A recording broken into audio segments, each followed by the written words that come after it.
ఈ కార్యక్రమానికి AICC general secretary in-charge Telangana Meenakshi Natarajan గారిని,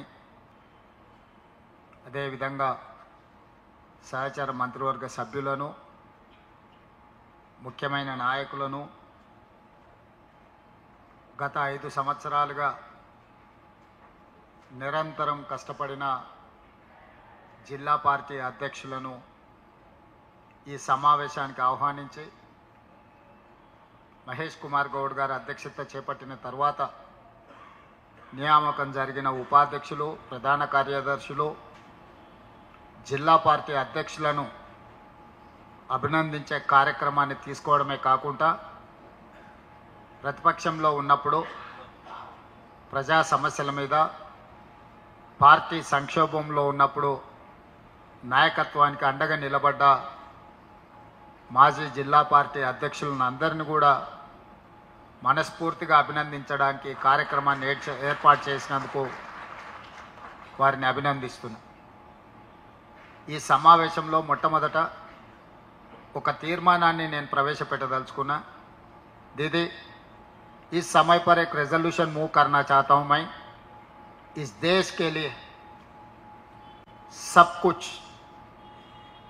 खो गए, गांधी जी से लेकर राजीव गांधी जी तक शहीद हुए, उनके परिवार के ऊपर नरेंद्र मोदी जी, गृह मंत्री Amit Shah ji, national Herald newspaper के बहाने में सोनिया जी और राहुल जी के खिलाफ जो केसेस लगाए, यहाँ इस मीटिंग में हम लोग इनानमस ये रेजोल्यूशन पास करना है। ऐसी दबावट में कांग्रेस पार्टी झुकने वाले नहीं है। इस देश के लिए जो कुर्बानी दिए, जो जान दिए, मोदी जी और अमित शाह जी को डरने वाले कोई नहीं है। गांधी परिवार को जितना तकलीफ दिए तो वो तकलीफ गांधी परिवार के तकलीफ नहीं है, इस देश 140 करोड़ जनता का तकलीफ है। ऐसे चीजों को इस देश बर्दाश्त नहीं करेंगे। इसीलिए इस मीटिंग में हम लोग ये रेजोल्यूशन पास करना है, जो मोदी जी और अमित शाह जी जो कर रहा है उसके लिए हम कंडेम करना, इनानमस रेजोल्यूशन पास कर दे के मोदी जी को खत लिखना है अपना तेलंगाना कांग्रेस पार्टी के तरफ से। ये रेजोल्यूशन मैं पास करना चाहता हूं दीदी, आपके परमिशन लेके। मित्रुलारा, ఈ దేశం కోసం మోతీలాల్ నెహ్రూ గారు, मैं तेलुगु में बोल के हाथ खड़ा, మోతీలాల్ నెహ్రూ గారు, పండిట్ జవహర్లాల్ నెహ్రూ గారు ఆగర్భ శ్రీమంతులు. ఆ రోజుల్లోనే వేలాది కోట్ల రూపాయల ఆస్తులను దేశ స్వతంత్రంలో పెట్టుబడిగా పెట్టడమే కాకుండా దేశ స్వతంత్ర పోరాటంలో వాళ్ళ ఆస్తులన్నిటిని కూడా ఈ జాతికి, ఈ దేశానికి అంకితం చేసింది. మిగిలిపోయిన కొన్ని ఆస్తులను కూడా శ్రీమతి ఇందిరాగాంధీ గారు దేశ ప్రజలకు అంకితం చేసి వారి ప్రాణాలనే కాదు వారి ఆస్తులను సర్వం ఈ దేశం కోసం త్యాగం చేసి ఈ దేశానికి స్వతంత్రం తీసుకొచ్చిన మోతీలాల్ నెహ్రూ, పండిట్ జవహర్లాల్ నెహ్రూ గారు 10 సంవత్సరాలు జైలు జీవితం గడిపిండు దేశ స్వతంత్రం కోసం. మహాత్మా గాంధీ గారు 30 సంవత్సరాలు స్వతంత్ర పోరాటమే కాదు, మహాత్మా గాంధీ గారు 30 సంవత్సరాలు బ్రిటిష్ వాళ్ళతో కొట్లాడిన మహాత్మా గాంధీ గారి మీద లాటెత్తడానికే బ్రిటిష్ వాళ్ళు భయపడ్డారు ఆనాడు. కానీ స్వతంత్రం వచ్చిన తర్వాత భారతీయ జనతా పార్టీకి సంబంధించిన వారసులు మహాత్మా గాంధీ గారిని దారుణంగా హత్య చేసిన రాజకీయ పార్టీ భారతీయ జనతా పార్టీ. ఆ పార్టీ ఈ దేశం కోసం ప్రాణాలు అర్పించిన శ్రీమతి సోనియా గాంధీ, శ్రీ రాజీవ్ గాంధీ గారి వారసత్వాన్ని పుణికిపుచ్చుకున్న శ్రీమతి సోనియా గాంధీ, రాహుల్ గాంధీ గారి మీద నేషనల్ హెరాల్డ్ అనే పత్రిక దేశ స్వతంత్రం కోసం పండిట్ జవహర్లాల్ నెహ్రూ గారు ప్రారంభించారు. వారి సొంత ఆస్తులను పెట్టి నేషనల్ హెరాల్డ్ పత్రికను ప్రారంభించారు. ఆ పత్రికను నాడు ఉధృతంగా దేశ స్వతంత్ర పోరాటం జరుగుతున్నప్పుడు దేశం నలుమూలలు జరుగుతున్న పోరాటాలను ఆ పత్రికలో ప్రచురించి ప్రజలకు ఒక స్ఫూర్తిని, ఒక పోరాట నాయకత్వాన్ని రగల్చి ఈ దేశాన్ని ముందుకు నడిపించారు. అదే సమయంలో పండిత్ జవహర్లాల్ నెహ్రూ గారితో పాటు మహాత్మా గాంధీ గారు యంగ్ ఇండియా అనే పత్రికను కూడా నడిపి ఆ పత్రిక కూడా దేశ స్వతంత్ర పోరాటంలో క్రియాశీలక పాత్ర పోషించింది. ఈరోజు నేషనల్ హెరాల్డ్ పత్రిక ఆనాడు సిబ్బందిని తీసుకొని ఆ పత్రిక నడిపించడానికి పనిచేసిన వాళ్ళు తర్వాత స్వతంత్రం అనంతరం జరిగిన పరిణామాలలో చాలామంది సమాజంలో పెద్ద పెద్ద పారిశ్రామికవేత్తలు పత్రికలు టీవీలు పెట్టుకోవడం వల్ల నేషనల్ హెరాల్డ్ నడపడానికి కష్టమై మూతబడ్డది. ప్రైవేట్ పోటీని నేషనల్ హెరాల్డ్ స్వతంత్రం కోసం పోటీపడ్డ నేషనల్ హెరాల్డ్ పత్రిక ఈనాటి సమాజంలో ఉన్న పత్రికలతో పోటీ పడలేక మూతపడ్డది. అందులో చాలామంది పండిత్ జవహర్లాల్ నెహ్రూ గారి కాలం నుంచి అందులో ఉద్యోగాలు చేసిన వాళ్ళు, వయసు మీద పడ్డ వాళ్ళు వేరే దారి లేక ఆర్థికపరమైన ఇబ్బందులు ఎదుర్కొంటున్నప్పుడు రాహుల్ గాంధీ గారి దృష్టికి తీసుకొచ్చారు. దేశ స్వతంత్రం కోసం నడిపిన పత్రికలో పనిచేసిన సిబ్బంది వేరే ఉద్యోగ ఉపాధి అవకాశాలు లేక కుటుంబాలు గడవక ఆరోగ్యం క్షీణించి బ్రతకలేని పరిస్థితి ఉన్నది. వీళ్ళని ఎట్లయినా ఆదుకోవాలనే ప్రతిపాదన వచ్చినప్పుడు ఒక ఉదారమైన ఆలోచనతోటి ఒక గొప్ప నిర్ణయం తీసుకొని ఆ పత్రికను కాంగ్రెస్ పార్టీ నిధులను అందులో పెట్టి వాళ్ళందరికీ రిటైర్మెంట్ బెనిఫిట్స్ ఇచ్చి ఆ కుటుంబాలందరినీ కూడా ఆర్థికంగా నేషనల్ హెరాల్డ్ పత్రిక నుంచి కాంగ్రెస్ నుంచి నేషనల్ హెరాల్డ్ పత్రికకు డబ్బులు ఇచ్చి అక్కడి నుంచి ఆ కుటుంబాలకు విఆర్ఎస్ లాగా ప్రతి ఒక్కరికి లక్షలాది రూపాయలు వాళ్ళకి ఇచ్చి వాళ్ళ కుటుంబాలు ఆర్థికంగా నిలబడడానికి, వాళ్ళ వైద్య ఖర్చులకు సహాయాన్ని అందించడానికి ఒక మానవత్వం ఉన్న కుటుంబంగా శ్రీమతి సోనియా గాంధీ, రాహుల్ గాంధీ గారు, మల్లికార్జున్ ఖర్గే గారు నేషనల్ హెరాల్డ్ పత్రికకు సంబంధించిన సిబ్బందికి అందరికీ కూడా ఆర్థిక సహాయాన్ని అందించి వాళ్ళను శాశ్వతంగా ఉద్యోగ పదవి విరమణకు కావలసిన అన్ని సహాయాలు, మామూలుగా ప్రభుత్వ ఉద్యోగంలో పనిచేసే వాళ్లకు రిటైర్మెంట్ బెనిఫిట్స్ ఉంటాయి, ప్రైవేట్ సంస్థలలో పనిచేసే వాళ్ళకు రిటైర్మెంట్ బెనిఫిట్స్ ఏ సంస్థ ఇవ్వడం లేదు. పని చేసినప్పుడు జీతం ఇవ్వడం తప్ప పని మానేస్తే జీతాలు ఇచ్చే పరిస్థితులు లేవు. ఎప్పుడో మూతబడ్డ నేషనల్ హెరాల్డ్లో పనిచేసిన సిబ్బందికి ఒక మంచి మనసుతోని, మంచి ఆలోచనతోని కాంగ్రెస్ పార్టీ నిధులను కేటాయించి వాళ్ళని అందరినీ కూడా ఆర్థికంగా ఆదుకున్నారు. తిరిగి ఆ పత్రికను రివైవ్ చేయాలి అని అంటే నడిపించడానికి అవసరమైన బోర్డ్ ఆఫ్ డైరెక్టర్స్ అవసరం ఉండి చాలామంది అందులో బోర్డులో ఉన్న వాళ్ళు చనిపోయింది లేరు. తిరిగి దాన్ని పునరుద్ధరించాలి అని అంటే ఆ బోర్డ్ ఆఫ్ డైరెక్టర్స్గా మల్లికార్జున్ ఖర్గే గారు, రాహుల్ గాంధీ గారు, అహ్మద్ పటేల్ గారు ఇట్లా కొంతమంది కాంగ్రెస్ పార్టీ నాయకులను బోర్డ్ ఆఫ్ డైరెక్టర్గా తీసుకున్నారు. ఎందుకంటే నేషనల్ హెరాల్డ్ పత్రికను తిరిగి ప్రచారంలోకి తీసుకురావాలి, కాంగ్రెస్ ఐడియాలజీని ప్రమోట్ చేయడానికి కాంగ్రెస్ పార్టీకి ఒక పత్రిక ఉండాలి, ఈ పత్రికను కాంగ్రెస్ పార్టీ నడపాలనుకుంటుంది. కాబట్టి సోనియా గాంధీ గారు, రాహుల్ గాంధీ గారు, మల్లికార్జున్ ఖర్గే గారు, ఇతర కాంగ్రెస్ పార్టీ నాయకులందరూ కూడా నేషనల్ హెరాల్డ్ బోర్డులోకి వచ్చి ఆ పత్రికను పునరుద్ధరించే ప్రయత్నం చేసిండ్రు.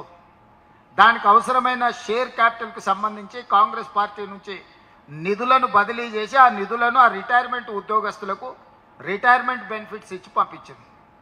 ఇందులో ఏ ఒక్క రూపాయి కానీ ప్రభుత్వానికి సంబంధించింది ఇందులో లేదు. ఏ ఒక్క రూపాయి ఎవరు తమ జేబులోకి తీసుకోలే. ఆస్తులు నెహ్రూ గారివే, ప్రారంభించింది నెహ్రూ గారే. నెహ్రూ గారి వారసత్వంగా ఉన్న ఈ కాంగ్రెస్ పార్టీ ఆ పత్రికను నడపాలని ఆ పత్రికను ఈనాడు ఉన్న కాంగ్రెస్ పార్టీ మన కాంగ్రెస్ నాయకులను బోర్డులోకి తెచ్చి దానికి పెట్టుబడి పెట్టి తీసుకున్నారు.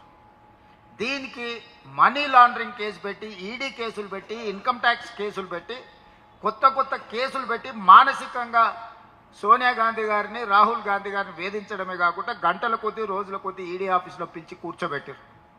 అయినా మానసిక ధైర్యాన్ని కోల్పోకుండా సోనియా గాంధీ గారు, రాహుల్ గాంధీ గారి కేసులను అన్నిటిని ఎదుర్కోవడం జరిగింది. వాళ్ళు భయపెట్టి లొంగ తీసుకోవాలనుకుంటే రాహుల్ గాంధీ గారు స్పష్టంగా చెప్పారు, మా కుటుంబం ఈ దేశం కోసం ఆస్తులనే కాదు ప్రాణాలనే ఇచ్చినాం, స్వతంత్రం వచ్చిన 75 సంవత్సరాలలో ఉండడానికి నాకు ఇల్లు కూడా లేదు, మేము ఎవరిది రూపాయి తీసుకో మీ దేశం కోసం సర్వం ఇచ్చిన వాళ్ళని మమ్మల్ని మా మీద ఇలాంటి ఆరోపణలు చేస్తే అది మీ స్థాయి దిగజారుతుంది తప్ప మాకు పోయేదేమీ లేదు అని స్పష్టంగా రాహుల్ గాంధీ గారు తిరిగి మోడీ గారికి జవాబిచ్చారు. ఇప్పుడు ఓట్ చోరీ కార్యక్రమాన్ని రాహుల్ గాంధీ గారు తీసుకొని దేశ స్థాయిలో ప్రచారం చేసి దేశాన్నంతా సమన్వయం చేసి ఓట్ చోరీ ద్వారా ఏ విధంగా అయితే మోడీ అమిత్ షా ఈ దేశంలో ఎన్నికలలో గెలుస్తుండ్రో ఆ ఎన్నికలను ఒక ఫార్స్గా మార్చిండ్రు, ఒక ప్రహసనంగా మార్చి గెలవడానికి అవసరమైన వాళ్ళకు వ్యతిరేకమైన ఓట్లను దేశవ్యాప్తంగా లక్షలాది ఓట్లను తొలగించి మహారాష్ట్రలో 1 కోటి ఓట్ల దాకా తొలగించి బీహార్లో 68 లక్షల ఓట్లను తొలగించి ఏ రాష్ట్రంలో ఎన్నికలు ఉంటే ఎస్సీ ఎస్టీ బీసీ మైనారిటీలు మెజారిటీ కాంగ్రెస్ పార్టీతో ఉన్నారని వాళ్ళ ఓట్లను తొలగించి ఎన్నికల్లో నెగ్గాలని ప్రయత్నం చేస్తే ఓట్ చోరీ క్యాంపెయిన్ రాహుల్ గాంధీ గారు దేశవ్యాప్తంగా ఈ కార్యక్రమాన్ని తీసుకొని వెళ్ళారు. ఆ విషయాన్ని దృష్టి మరల్చడానికి ఈరోజు మళ్ళీ సోనియా గాంధీ గారి మీద రాహుల్ గాంధీ గారి మీద కేసులు పెట్టారు. ఎందుకంటే పార్లమెంట్లో ఓట్ చోరీ మీద చర్చ జరగొద్దు, బీహారు ఎన్నికలలో జరిగిన లోపాలను చర్చించొద్దని మళ్ళీ నేను ఈ మధ్యలో 4-5 రోజుల క్రితం సోనియా గాంధీ గారి మీద రాహుల్ గాంధీ గారి మీద కొత్త కేసు పెట్టారు. అందుకే ఈరోజు తెలంగాణ రాష్ట్ర కాంగ్రెస్ పార్టీ ప్రతి కార్యకర్త ఈ ప్రభుత్వంలో ఈ పార్టీలో ఈ ప్రజలలో ఉన్న ప్రతి వాడు సోనియా గాంధీ గారి మీద రాహుల్ గాంధీ గారి మీద మోడీ అమిత్ షా పెట్టిన అక్రమ కేసులను ఖండిస్తున్నాము, ప్రధానమంత్రి గారికి లేఖ రాస్తున్నాం. మీరందరూ గట్టిగా చప్పట్లతో ఆమోదం తెలపండి. తెలంగాణ రాష్ట్ర ముఖ్యమంత్రిగా పిసిసి అధ్యక్షుడిగా ఇన్ఛార్జ్ జనరల్ సెక్రటరీగా నరేంద్ర మోడీ గారికి తెలంగాణ రాష్ట్ర ప్రజలమంతా గాంధీ కుటుంబానికి సోనియా గాంధీ గారికి రాహుల్ గాంధీ గారికి అండగా నిలబడతాం, అవసరమైతే ఎంత దాకైనా పోరాడతామనే రెజల్యూషన్ని మనం ఈ సభ ద్వారా సందేశాన్ని వారికి అందించాలి. భయపడే సమస్యనే లేదు, నిలబడి ఎదుర్కొంటామన్న సందేశాన్ని మోడీ గారికి అమిత్ షా గారికి ఇవ్వదలుచుకున్నాం. మీరందరూ అండగా నిలబడండి, మోడీ అమిత్ షా మీద కొట్లాడడం మనందరం కలిసి చేద్దామని చెప్పి ఈ సమావేశంలో మీ అందరి ఆమోదం కోసం ఈరోజు అడుగుతున్నా. అదేవిధంగా మిత్రులారా, సమస్యలు, సంక్షోభము, పోరాటాలు మీ అందరి కృషితోని తెలంగాణ రాష్ట్రంలో ప్రజాపాలన ఇందిరమ్మ రాజ్యాన్ని మనం తెచ్చుకున్నాం. 2 సంవత్సరాలు పూర్తి చేసుకున్న సంబరాలను మనం జరుపుకోబోతున్నాం. ఈ ప్రభుత్వం వచ్చి సంక్షోభంలో ఉన్న రాష్ట్రాన్ని ఈరోజు సంక్షేమం వైపు నడిపించడమే కాకుండా అభివృద్ధి ప్రణాళికలను రచించుకొని 2 సంవత్సరాల సంబరాలను మనం జరుపుకుంటున్న సందర్భంగా నూతనంగా వార్డు మెంబర్లు సర్పంచులు రాబోతున్న సందర్భంలో మీకు జిల్లా కాంగ్రెస్ పార్టీ అధ్యక్ష పదవి దక్కడం అనేది కాంగ్రెస్ పార్టీ ఇచ్చిన గొప్ప అవకాశము. ఇది మీ అందరినీ మనస్ఫూర్తిగా నేను అభినందిస్తున్నా. ఈనాడు మేము మనమందరం కలిసి ప్రభుత్వం అమలు చేస్తున్న సంక్షేమ పథకాలను ప్రతి ఇంటికి చేర్చాలి. ప్రభుత్వం రచిస్తున్న అభివృద్ధి ప్రణాళికలను ప్రతి వేదిక మీద మనము చర్చకు పెట్టాలి. ఈరోజు సంక్షేమానికి సంబంధిస్తే రేషన్ కార్డులు కావచ్చు, సన్న బియ్యం కావచ్చు, ఇందిరమ్మ ఇండ్లు కావచ్చు, 200 యూనిట్లు ఉచిత కరెంటు కావచ్చు, రైతు రుణమాఫీ కావచ్చు, రైతు భరోసా కావచ్చు, 65,000 ప్రభుత్వ ఉద్యోగ నియామకాలు కావచ్చు, 500 రూపాయల సిలిండర్ కావచ్చు. అదేవిధంగా ఈరోజు రాష్ట్రంలో ఏ పథకం తీసుకున్నా నిన్నగాక మొన్న మొదలుపెట్టిన ఇందిరమ్మ చీరలు కావచ్చు. ఇందిరమ్మ చీరలకు సంబంధించి మన ఓ అక్క నాకు ఒక మంచి మాట చెప్పింది. అందులో చాలా లాజిక్ నాకు కనిపించింది. మీరందరూ కూడా ఆ విషయం మీద దృష్టి పెట్టాలి. ఆనాడు కేసీఆర్ ఉన్నప్పుడు బతుకమ్మ చీరలు ఇస్తే ఏ అక్కకు చీరిస్తే ఆ అక్క బండబూతులు తెచ్చేది కేసీఆర్ కుటుంబాన్ని. ఇంత పనికిమాలిన చీరలు మాకిస్తారా, వాళ్ళు ఇట్లా కట్టుకుంటారా, ఇవి తీసుకెళ్ళి చైన్ల కాడ కాపలాగా పిట్టలు రాకుండా కట్టుకుంటున్నాం, ఇంత పనికిమాలిన చీరిస్తారని ఎంతమందికి కేసీఆర్ బతుకమ్మ చీరలు ఇస్తే అంతమంది కేసీఆర్కు శాపనార్థాలు పెట్టారు. ఇప్పుడు మనం ఇందిరమ్మ చీరలు ఇచ్చినాం. 90% పైగా చీరలు అందినే 10% రాలేదు. వచ్చిన వాళ్ళంతా సంతోషంగా ఉన్నారు, ఇంటికాడ పోయి చీర కట్టుకొని పండుగ చేసుకున్నారు. రానోళ్ళు మనల్ని తిడుతురు. అయ్యా ఏమైంది అయ్యా రేవంత్ రెడ్డికి నాకు చీర ఇస్తే తక్కువ అవుతుండేనా? సారే గా అక్కలకే ఆ చెల్లెళ్ళకే పెడతాడా? చీర పెడితే మేము కూడా సారె పండుగ చేసుకుంటాం కదా, మాకెందుకు ఇవ్వలేదు అని చెప్పి ఆనాడు వచ్చిన వాళ్ళందరూ కేసీఆర్ను తిడితే ఈనాడు రానోళ్ళందరూ మనల్ని తిడుతురు. అందుకే జిల్లా పార్టీ అధ్యక్షులకు నా సూచన, 1,00,00,000 మందికి 1,00,00,000 చీరలు ఇవ్వాలని పెట్టుకున్నాం. గ్రామీణ ప్రాంతాలలో 65 లక్షల మంది మహిళలు ఉన్నారు. 65 లక్షల మందికి 18 ఏళ్ళు పైబడ్డ ప్రతి ఆడబిడ్డకు చీర రూపంలో సారె పెడుతుంది ఇందిరమ్మ ప్రభుత్వం. ప్రతి ఒక్కరికి చీర చేరే విధంగా మీరు చర్యలు తీసుకోవాలి. మొట్టమొదట ఇక్కడ ఉండే జిల్లా పార్టీ అధ్యక్షులకు నేను ఇస్తున్న టాస్క్, ఏ ఆడబిడ్డ కూడా నాకు చీర రాలేదని చెప్పొద్దు. ఏదైనా ఒక ఆడబిడ్డ చీర రాలేదు అని చెప్తే ఆ అధ్యక్షుడు పనిచేస్తలేడని నేను లెక్క రాసుకుంటా. మీ అధ్యక్షుల కొత్తగా వచ్చిన వాళ్ళకు ఇదే నేను ఇచ్చే జిమ్మెదారి. ప్రతి ఆడబిడ్డకు చీర లేరిందా లేదా ఊరు వారిగా లెక్కలు తీసుకోవాలి. వార్డుకి ఇప్పుడు నీకు వార్డు మెంబర్లు వస్తారు, గ్రామాలలో సర్పంచులు వచ్చారు. సమన్వయం చేసుకుంటే ప్రతి ఆడబిడ్డకు స్టాక్ ఉంది. ఇప్పుడు గ్రామీణ ప్రాంతాలలో మార్చి అంతర్జాతీయ మహిళా దినోత్సవానికి మున్సిపాలిటీలలో 35 లక్షల చీరలు ఇస్తున్నాం. గ్రామీణ ప్రాంతాలలో 65 లక్షలు ఇప్పుడు రెడీగా ఉన్నాయి. డిసెంబర్ 9 లోపునే పూర్తి చేయాలనుకున్నాం, పూర్తి కాలేదు. ఇప్పుడు మీరు ఇది పూర్తి చేసుకోవాలి డిసెంబర్ నెలలో. అదే డిసెంబర్ నెలలో ఈ చీరలన్నీ 65 లక్షల గ్రామీణ ప్రాంతాలలో ఉండే ఆడబిడ్డలకు 65 లక్షలు చీరలు చేర్పించాలి. ఈ చేర్పించే బాధ్యత జిల్లా పార్టీ అధ్యక్షులదే. మిగిలిన 35 లక్షల ఆడబిడ్డలకు పట్టణ ప్రాంతాలలో నివసిస్తున్న వాళ్లకు మార్చి నెలలో చీరలు తయారు కాకపోవడం వల్ల 8 నెలలు ఉత్పత్తి చేసే సంస్థలకు ఇస్తే 65 లక్షల చీరలు ఇచ్చారు మనకు. ఇంకో 3 నెలల్లో 35 లక్షల చీరలు ఇస్తామన్నారు. ఫిబ్రవరి ఆఖరికి మార్చి ఫస్ట్ వీక్లో మనకు చీరలు వస్తాయి. మార్చి నెలలో మిగిలిన ఆడబిడ్డలకు పట్టణ ప్రాంతాలలో 35 లక్షల చీరలు ఇస్తాం. 1,00,00,000 మంది ఆడబిడ్డలకు 1,00,00,000 చీరలు ఇవ్వడమే కాకుండా 1,00,00,000 మంది ఆడబిడ్డలను కోటీశ్వరులను చేయాలని ప్రభుత్వం లక్ష్యంగా పనిచేస్తుంది. దానికి మీరు అందరూ కూడా కష్టపడాల్సిన అవసరం ఉన్నది. ఈరోజు ప్రభుత్వం అమలు చేస్తున్న సంక్షేమ పథకాలను ఊర్లల్లో చెట్టు కింద చర్చ పెట్టుర్రి. పెళ్లికి పోయినా, చావుకు పోయినా, దావత్కు పోయినా, కళ్ళు కాంపౌండ్ దగ్గరికి పోయినా ఆనాడు ఎట్లుండే ఈనాడు ఎట్లుంది అనేది, ఎవరు పాలైంది తెలంగాణ, ఎవరు పరిపాలన చేస్తున్నారు తెలంగాణ అనే చర్చకు తెర లేపండి. 2 సంవత్సరాలల్లో మన మార్పు పరిపాలనను మనం అందించినాం. మనకు అప్పజెప్పిన ఆయనకు 2014 నాడు అప్పజెప్పినప్పుడు 16,000 కోట్ల రూపాయల మిగులు బడ్జెట్తో మనం అప్పజెప్పినాం. తిరిగి 10 ఏళ్ళలో ఆయన మనకు అప్పజెప్పేటప్పుడు 8,19,11,000 కోట్ల రూపాయల అప్పుతో మనకు అప్పజెప్పినాం. నాకు డిసెంబర్ 7, 2023 నాడు ప్రభుత్వాన్ని చంద్రశేఖరరావు గారు అప్పజెప్పే నాటికి 8,11,000 కోట్ల రూపాయల అప్పుతోని నడుమొంగిపోయి బజార్లో ఎవరు నమ్మని పరిస్థితుల్లో మన చేతిలో రాష్ట్రాన్ని పెట్టింది. ఒక సంక్షోభానికి లోనైన రాష్ట్రాన్ని మన చేతిలో పెడితే సంక్షోభ రాష్ట్రాన్ని సరిదిద్దుకుంటూ సంక్షేమ పథకాలను ఆనాడు ఉన్నట్టువే కాకుండా ఈనాడు కొత్తగా మనము 6 గ్యారంటీల రూపంలో ఇచ్చిన పథకాలను కూడా అమలు చేసుకుంటూ 65,000 ప్రభుత్వ ఉద్యోగ ఖాళీలను మొదటి సంవత్సరంలోనే భర్తీ చేసి అన్ని రకాలుగా సంక్షేమ పథకాలను అమలు చేసుకుంటూ మన 6 గ్యారంటీలను అమలు చేసుకుంటూ ఈరోజు ముందుకు నడిపిస్తున్నాం. ఈ క్రమంలో 2 సంవత్సరాలు మనం పూర్తి చేసుకున్న సందర్భం వచ్చింది. సంబరాలను జరుపుకుంటున్నాము.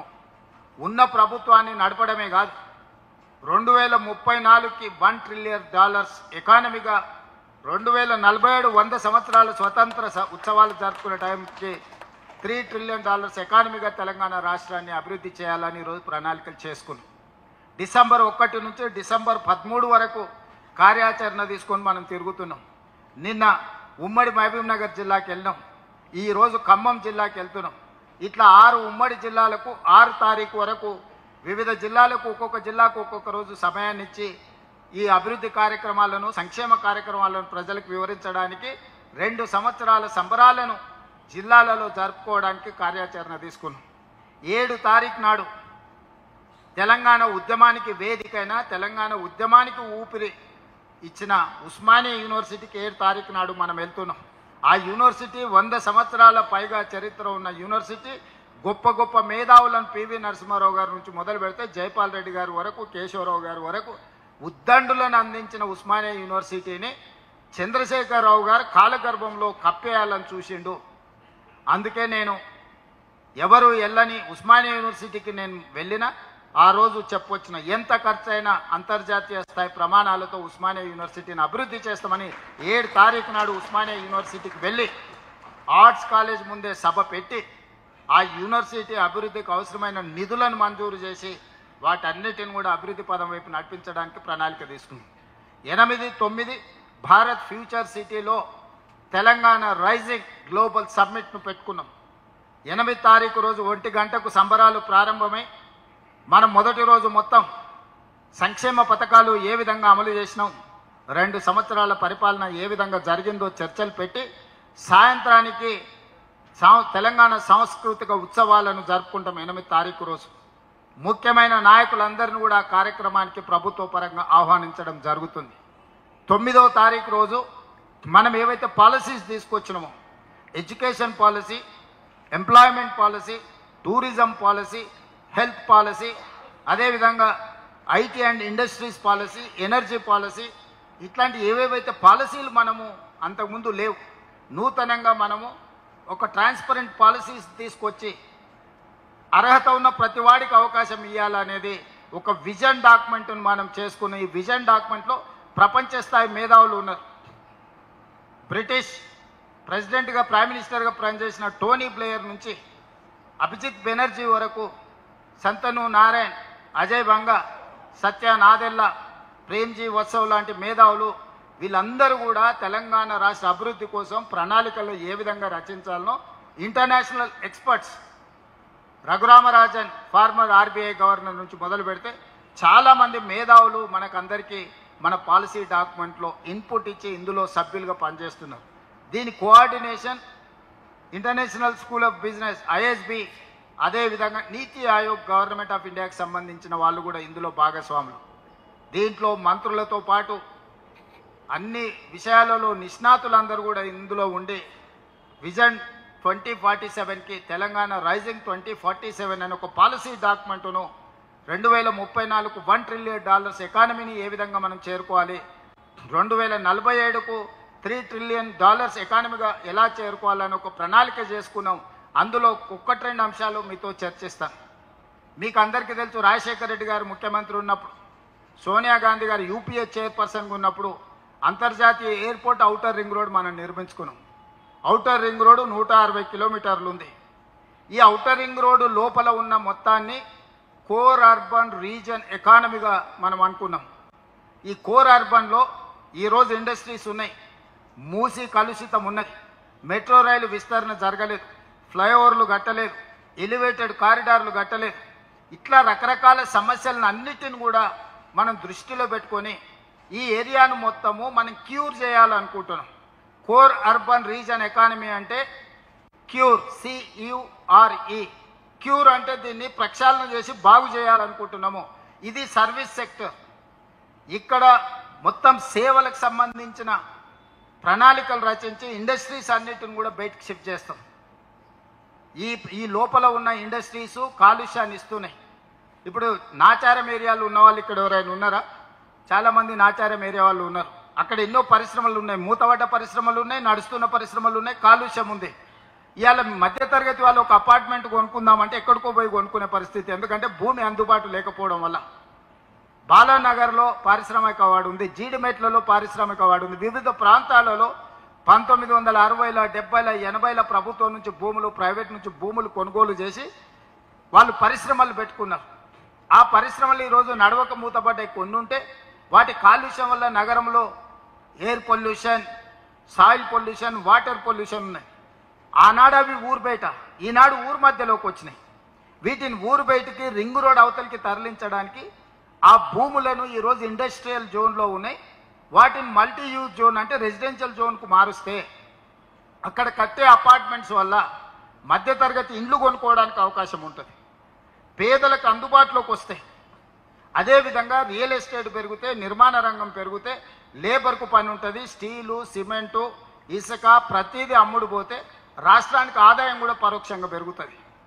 ఇందులో మనం మూసి ప్రక్షాళన చేయడం, మెట్రో రైలు విస్తరించుకోవడం, ఈ ఇండస్ట్రీస్ను తరలించడం, అవసరమైన వర్షాలు వచ్చినప్పుడు నీళ్లు నిలుస్తున్నాయి వాటి అన్నిటిని తొలగించుకోవడం కోసం ఈ కోర్ అర్బన్ రీజియన్ని మనం ఈరోజు క్యూర్ పేరు మీద దీన్ని మొత్తం ఈ సమస్యను పరిష్కరించదలుచుకున్నాం, క్యూర్ చేయదలుచుకున్నాము. ఇందులో సర్వీస్ సెక్టర్ ఉంటుంది, అంటే సేవలు అందించే సంబంధించినవే ఉంటాయి. పొల్యూషన్ చేసే కాలుష్యాన్ని వెదజల్లే పరిశ్రమలు ఏవి ఉండవు, వాటిని తరలిస్తాం. Outer ring road outside నుంచి ఇప్పుడు రీజనల్ రింగ్ రోడ్ మనం తెచ్చుకుంటున్నాం, పదే మనం చర్చ చేస్తున్నాం.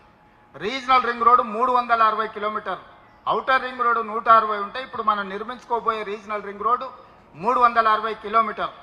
Outer ring road out side, regional ring road inside. ఈ ప్రాంతాన్ని పెరీ అర్బన్ రీజియన్ ఎకానమీగా మనం పేరు పెట్టుకున్నాం. పెరీ అర్బన్ రీజియన్ ఎకానమీ అంటే ప్యూర్.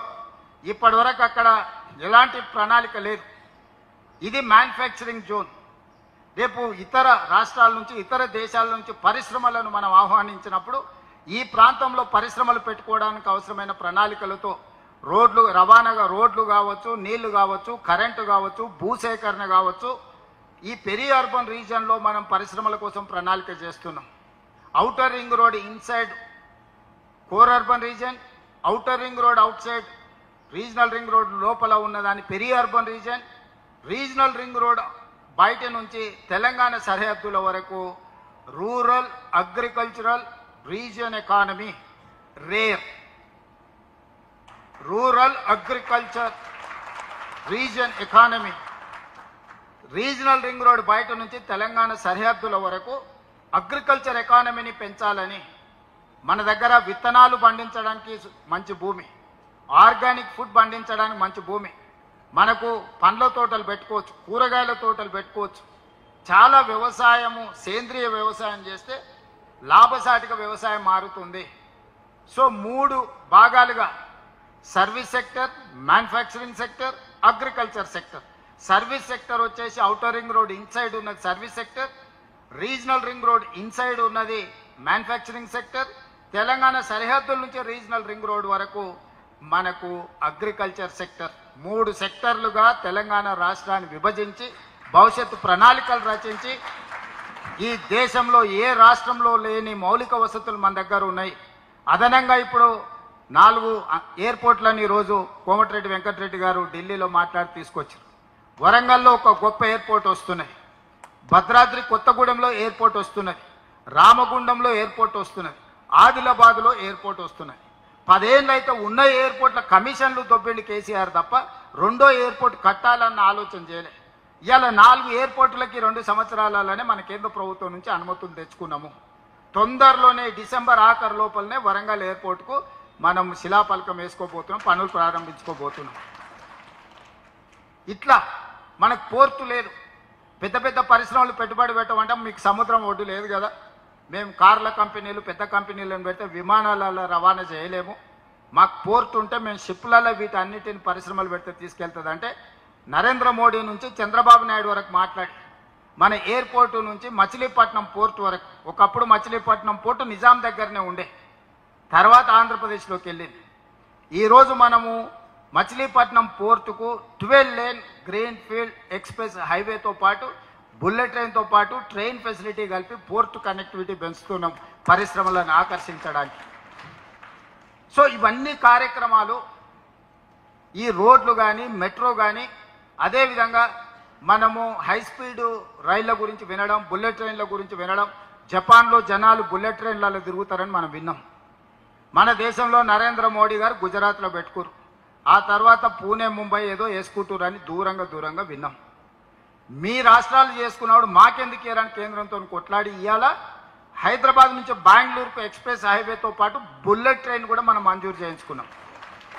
హైదరాబాద్ నుంచి చెన్నై వయా అమరావతి ఎక్స్ప్రెస్ హైవేతో పాటు బుల్లెట్ ట్రైన్ కూడా ఈరోజు మనం మంజూరు చేయించుకున్నాం. ప్రాథమికంగా ఒప్పుకున్నారు. వాటిని పేపర్ మీద కావాలని రేపు నరేంద్ర మోడీ గారిని కలిసి నువ్వు ఇస్తావా సస్తావా అని ఇలా మనం అడగనికి పోతున్నాం. ఎందుకంటే నువ్వు గుజరాత్కు తీసుకెళ్తున్నావు, నువ్వు గుజరాత్ ముఖ్యమంత్రి కాదు, ఈ దేశానికి ప్రధానమంత్రి. గుజరాత్కి ఏమేమి ఇచ్చినావో తెలంగాణ కూడా అవన్నీ ఇవ్వాల్సిందే. ఇవ్వకపోతే ఖచ్చితంగా ఈ రాష్ట్రంలో బీజేపీని మొత్తం నేలమాటం చేస్తావు. ఈ రాష్ట్రంలో బీజేపీ ఉండనే ఉండదు.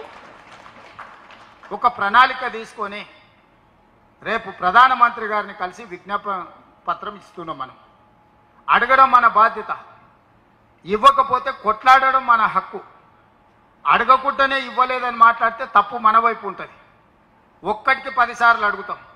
ఇక్కడ వ్యక్తిగతమైన పైరవి లేదు. ఇక్కడ రాష్ట్ర ప్రజల ప్రయోజనాల కోసం ఒక్కటికి 10 సార్లు అడుగుతాం. కేంద్ర మంత్రులను, ప్రధానమంత్రి ఒక్కటికి 100 సార్లు ఢిల్లీకి పోయి అడుగుతాం. ఇచ్చిండ్రా సరే సరే సంతోషం. ఇవ్వకపోతే తెలంగాణ ప్రజలు ఏ విధంగా వ్యవహరిస్తారో బీజేపీ రుచి చూస్తుంది. ఇలాంటివన్నీ కార్యక్రమాలు తీసుకొని మనం ముందుకెళ్తున్నాం. మరి ఇన్ని కార్యక్రమాలు చేస్తే మంత్రులు లేకపోతే ప్రభుత్వం ఆ కార్యక్రమాలలో ఉంటే ఇది ప్రజలకు చెప్పాల్సిన బాధ్యత. చేయడమే కాదు, చేసింది చెప్పుకోవడం కూడా చాలా అవసరం రాజకీయాలలో. మరి ఎవరు చెప్పాలి? ఇవన్నీ ప్రజలకు ఎవరు చెప్పాలి? మీరే కదా, జిల్లా అధ్యక్షులే కదా. మీరు రాష్ట్ర అధ్యక్షులు జిల్లా అధ్యక్షులకు చెప్తారు, జిల్లా అధ్యక్షులు మండలాధ్యక్షులకు చెప్పాలి, మండలాధ్యక్షులు గ్రామాధ్యక్షులకు చెప్పాలి, గ్రామాధ్యక్షులు ఆ వార్డులో ఉండే అధ్యక్షులకు చెప్పాలి. ఇది మన స్ట్రక్చర్. ఇందులో మీరందరూ కష్టపడి పని చేయాల్సిందే. दीदी मैं एक सुझाव देना चाहता हूँ, ये सब लोग अभी नया नया जिम्मेदारी लिए 6 महीने इन लोगों को प्रोबेशनरी पीरियड रखो, क्योंकि कौन कैसे काम कर रहा, कहाँ काम कर रहा, कौन सी तरीका से ये काम कर रहा है. 6 महीने पूरा सबको हर महीने का रिपोर्ट ले लो. हर महीने का रिपोर्ट लेके 6 महीने के बाद कौन रहना कौन नहीं रहना, जब एक डिसीजन ले लो आप. और AIC secretaries and PCC president has to take a call on review on this. Even AICC ने गुजरात में जो जहां से शुरू किया वहां पर वो हर हफ्ते रिव्यू करते हैं. और अगर कोई भी जिला अध्यक्ष उसमें, वो आप तो 6 महीने बोल रहे हो, उन्होंने 3 महीने भी वेट नहीं किया. तेलंगाना में थोड़ा 6 महीने हमको करना है, मेरा भी मानना है, मैं आपसे सहमत हूँ. 6 महीने का समय देना. लेकिन एक बात ये भी है, जो आपकी भी मंशा है मेरी भी मंशा है, अगर हम किसी पद पर हैं और वहां काम नहीं कर पा रहे हैं तो इसका ये मतलब नहीं कि आपकी जरूरत नहीं है पार्टी को, लेकिन इसका मतलब ये है कि आप वो काम अच्छे से नहीं कर पा रहे हैं, आपको कोई और काम मिलेगा. लेकिन ये सही बात है कि आज जो राजनीतिक हमारे सामने परिस्थिति है उसमें हमको ये कड़े निर्णय करने पड़ेंगे, नहीं तो हम आने वाली चुनौतियों का सामना नहीं कर पाएंगे. तो वो बात सही है, 6 महीने हम सबको ऐसा मानना पड़ेगा कि हमारी परीक्षा है, उसमें हम पास होंगे तो हम 28 में भी पास होंगे, और अगर हम 28 में पास नहीं हुए तो यहां बने रहेंगे तो भी क्या फायदा होगा. तो वो दिमाग में रख के हम सबको ये टारगेट अपने लिए लेना चाहिए. सही बात है, उसमें बुरा भी मानने की कोई बात नहीं. हम सबको साथ में ही 28 की चुनौती में पास होना है, वो हमारे लिए इंपॉर्टेंट है. 28 और 29 की चुनौती. 29 में अगर राहुल जी इस देश के प्रधानमंत्री नहीं बने तो मैं और आप जिला अध्यक्ष रहे, कुछ भी रहे, क्या फायदा होने वाला है. इसलिए ये परीक्षा हम सबको अपने लिए लेना चाहिए. इसमें मेरी सहमति है आपसे. ये तेलंगाना में सरकार बनाने के लिए नहीं आप लोगों को जिला अध्यक्ष बनाए, राहुल जी को इस देश में प्रधानमंत्री बनाने के लिए आप लोगों को जिम्मेदारी दी है. ये जिम्मेदारी में आगे पीछे कोई भी किए, 19-20 कोई भी किए, उनके लिए दूसरी नौकरी तैयार है, मगर जिला अध्यक्ष तो खाली करना पड़ता. क्योंकि मैं 3 साल काम किए, मेरा वर्किंग प्रेसिडेंट उसी दिन बोले, जिस दिन मैं जिम्मेदारी लिए 6 महीने के बाद, भाई 3 साल मैं काम करूंगा. 3 साल के अंदर एक असेंबली इलेक्शन, एक पार्लियामेंट इलेक्शन 3 साल के अंदर आ जाएंगे. जो मेरा मेहनत है, जो मैं कामयाब हो सकता हूँ, नहीं हो सकता हूँ, रिजल्ट देके मैं कामयाब भी हुआ मैं जिम्मेदारी से हटता हूँ, कामयाब नहीं हुए तो भी मैं जिम्मेदारी से हटता हूँ बोल के मैं बात दिए थे. उस हिसाब से 3 साल बराबर मेरा रेजिग्नेशन लेटर AICC में दिया. మిత్రులారా, గొప్ప అవకాశం కాంగ్రెస్ పార్టీ అధ్యక్ష బాధ్యత. ముఖ్యమంత్రి కూడా కావచ్చు, మంత్రులు కూడా కావచ్చు, కానీ కాంగ్రెస్ పార్టీ అధ్యక్షులు కావడం అనేది అది అంత సులువైన విషయం కాదు. మీకు ఇంటి దగ్గర కూర్చున్న మీకు మీనాక్షి గారు తెచ్చిచ్చినందుకు మీకు ఏమన్నా దాని విలువ తక్కువగా అనిపిస్తుందేమో, కానీ మాకు తెలుసు దాని విలువ ఏందో. జిల్లా పార్టీ అధ్యక్షుడు అనేది పార్టీకి పెద్ద దిక్కు, కుటుంబ పెద్ద, అందరినీ సమన్వయం చేసుకున్న బాధ్యత. వయసు కాదు ఇది, సమయస్ఫూర్తి కావాలి. చాలామంది యంగర్ జనరేషన్కి డిస్ట్రిక్ట్ పార్టీ ప్రెసిడెంట్స్ వచ్చినాయి. యంగర్ జనరేషన్ కాబట్టి ఎవరి దగ్గరకు పోయినా మీరేం నామోషిగా ఫీల్ కాకండి. ఇవాళ ఓటు అడుక్కోనిక సర్పంచ్ కింద మీరు నిలబడతారంటే గుడిసెకు పోయి కడుపులో తలకాయ పెట్టి కాళ్ళకి దండం పెడుతున్నాం ఒక్కొక్క ఓటు కోసం. ఓ నాయకుడు 30 ఏళ్ళ నుంచి 40 ఏళ్ళ నుంచి పార్టీకి ఇస్తే కొంచెం మనసు నొచ్చుకుంటే ఇంటికి పోయి కూర్చోండి, మాట్లాడండి, చెప్పుండ్రి. ఒక అవకాశం వచ్చింది మీరు సహకరించమని మాట్లాడుండ్రి. నాకు అధ్యక్షుడు ఇచ్చినప్పుడు ఎంతమంది సీనియర్ నాయకులు ఇళ్లలోకి వచ్చినా మీరు చూడలేదా? ఇది నా కోసం నీ కోసం కాదు, పార్టీ కోసం. పార్టీ అనేది అందరి ఆస్తి. 4 కోట్ల మంది, 1 కోటి పైగా ఓట్లేసిండు మనకు. 1 కోటి మంది కార్యకర్తలు నుండి 1 కోటి మంది జీవితాలతోని మనకు చెలగాడ మాదిరి అధికారం లేదు. ఇది ఒక పెద్ద బాధ్యత. ఈ బాధ్యతను మనము నిర్లక్ష్యంగా నిర్వహించడానికి వీల్లేదు. నేను అనుభవంతో చెప్తున్నా. నేను జిల్లా పరిషత్ మెంబర్ అయినప్పుడు ఇక ఇదే పెద్దది, ఇష్టం వచ్చినట్టు వ్యవహరిస్తా అంటే దానికంటే పైకి ఎదుగుండేవాడిని కాదు.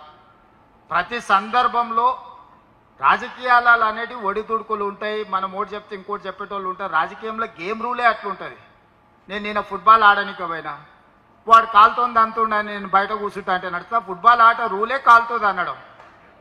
రాజకీయాలలో కూడా కాళ్ళలో కట్టె పెట్టేది గేమ్ రూలే. ఎవరో ఒకరు పెడుతూనే ఉంటారు. కట్టె తీసి పక్కన వేసుకొని ముందలుకోవాలి. కానీ నా కాళ్ళలో కట్టె పెట్టి నేను బోర్లో పడతా. ఇక బోర్లో పడ్డా కాబట్టి నేను లేవను. మళ్ళా మీనాక్షి మేడం, మహేష్ గౌడ్ గారు వచ్చి మాకు చేయబట్టి లేపాలంటే ఇది కుదరదు. అధ్యక్ష, స్పష్టత ఉంది కదా. రాజకీయాలలో ఒక ఫండమెంటల్, ఒక బేసిక్ రూల్ ఉంటుంది. ఎవరో ఒకరు వచ్చి కాళ్ళలో కట్టె పెడుతుంటారు. దాన్ని ఏం మీరు పెద్ద సమస్యగా చూడకండి. అందరికీ ఉంది ఆ సమస్య. ఏఐసిసి అధ్యక్షులు రాహుల్ గాంధీ గారికి అప్పుడప్పుడు G23 అని శతకాలు పెడుతుంటారు. దేశం కోసం సర్వం ఇచ్చిన గాంధీ కుటుంబం మీదనే కాగితాలు పెట్టే పార్టీ. అంత స్వేచ్ఛ ఉంది కాంగ్రెస్లో. కాంగ్రెస్లో స్వేచ్ఛ ఉంది కాబట్టి 140 ఏళ్ళైనా కాంగ్రెస్ పార్టీ ఉంది. స్వేచ్ఛ లేకపోతే మిగతా రీజనల్ పార్టీ లాగా, జనతా పార్టీ లాగా, మిగతా పార్టీ లాగా ఎప్పుడో మూత పడుతుండే. ఇందులో అన్ని రకాల మనస్తత్వాలు ఉన్నోళ్ళు ఉంటారు. హిందువులలో ఎన్ని దేవతలు ఉండరు? ఎంతమంది దేవుళ్ళు? 3 కోట్లు ఉండరా? ఎందుకున్నాయి? పెళ్లి చేసుకోవడానికి హనుమంతుడు ఉన్నాడు, 2 పెళ్లిళ్ళు చేసుకునేటోనికి ఇంకొక ఆయన దేవుడు ఉన్నాడు, మందు తాగేటోళ్ళకి ఓ దేవుడు ఉన్నాడు, ఎల్లమ్మ, పోషమ్మ, మైసమ్మ, కళ్ళు కొయ్యాలి, కోడి కొయ్యాలి అనేటోళ్ళకు ఉండరు, పప్పన్నం తినేటోళ్ళకు కూడా దేవుడు ఉండు. అవునా? అన్ని రకాల దేవుళ్ళు ఉన్నారు. కాంగ్రెస్ పార్టీ కూడా అన్ని రకాల మనస్తత్వాలు ఉండే, అన్ని రకాల మనుషులను కలుపుకొని పోయే పార్టీ కాంగ్రెస్ పార్టీ. దేవుడి మీదనే మనకు ఏకాభిప్రాయం లేదు. ఒక ఆయన వెంకటేశ్వర స్వామికి మొక్తా అంటే, ఒక ఆయన ఆంజనేయ స్వామికి మొక్తా అంటాడు. ఒక ఆయన లేదు నేను అయ్యప్ప మాలేస్తాను, ఇంకొక ఆయన అంటే లేదు నేను శివమాలేస్తాను, 3వ ఆయన అంటాడు. అవునా? ఇవన్నీ మనం చూస్తున్నాం కదా. దేవుళ్ళ మీదనే మనకు ఏకాభిప్రాయం తీసుకురాలేకపోయినప్పుడు రాజకీయ నాయకుల మీద, జిల్లా అధ్యక్షుల మీద ఏకాభిప్రాయం ఉంటుందని నేను అనుకోను. కాకపోతే మంచి అభిప్రాయం అయితే ఉండాలి. మంచి అభిప్రాయం లేకపోతే ఇక అది మనకు ఉపయోగం ఉండదు. దయచేసి నిన్నటి వరకు మీరు ఎట్లున్నారని నేను అడగదలుచుకోలేదు. ఎన్నో ఏళ్ళ పరిణామ క్రమంలో కొందరు నచ్చుతారు, కొందరు నచ్చరు. ఒకసారి నమస్తే పెడితే పెట్టలేదనో, మనం పెడితే వాడు పెట్టలేదనో, ఏవో చిన్న చిన్నవి ఉంటాయి. అవి మీరు బాధ్యత తీసుకున్నాక వదిలేయాలి. ఈరోజు మీరు ఈ రోజు నుంచి మీరు ఛార్జ్ తీసుకుంటారు. ఈ రోజు నుంచి మీలో మారిన మనిషి కనిపించాలి. నేను కూడా ముఖ్యమంత్రి కాకుండా నాకు మస్తు మంది మీద కోపం ఉండే. రూమ్ లేచి కట్టె తీసుకొని అలసిపోయిన దగ్గర కొట్టాలని కోరిక ఉండేది. కొట్టే అవకాశం వచ్చినప్పుడు ఆలోచన చేయడం మొదలుపెట్టింది. ఇట్లా కొట్టి మన సమయం ఎందుకు వృధా, మన శక్తిని అంతా ఎందుకు వేస్ట్ చేసుకోవడం అని. కాబట్టి ప్రజలకు పనిచేసే పని మీద ఉన్నా. మీకు కూడా మీకు పదవి రాకముందు చాలా మంది మీద కోపం ఉండొచ్చు.